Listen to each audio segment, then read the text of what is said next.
ntabwo nzi uko ubigenza ngo inama zingambanira uziremuze, ntabwo nzi uko ubigenza ngo imigozi impambiriye uyihambure, ninde uzi uko wabigenje urupfu rwa Lazaro ruhinduka ibitotsi bye, ufite inkuru nyinshi zituma nkwizera, umutima wanjye ushaka kukwegera, narabimenye ko nta n'umuheza, ijambo ryawe ryambereye ipfundo ryiza, rimbwire ngaho rimbwire, rimfata ukuboko nkareka kuzerera,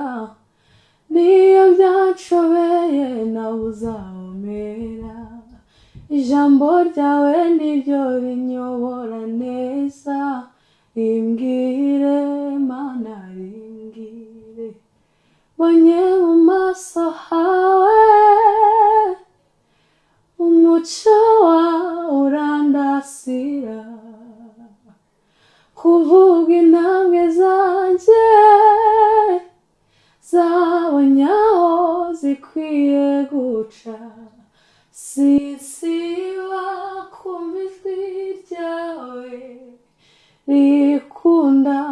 kunyongorera, rinyemeza gushibuka nubwo ndi igiti cyatemwe, iti ndabibona kutonekara gusa humura, ninjye uzakomora, nzakomora, nzakomora, nzakomora nubwo utonekara, nzakomora, nzakomora nubwo utonekara, nzakomora.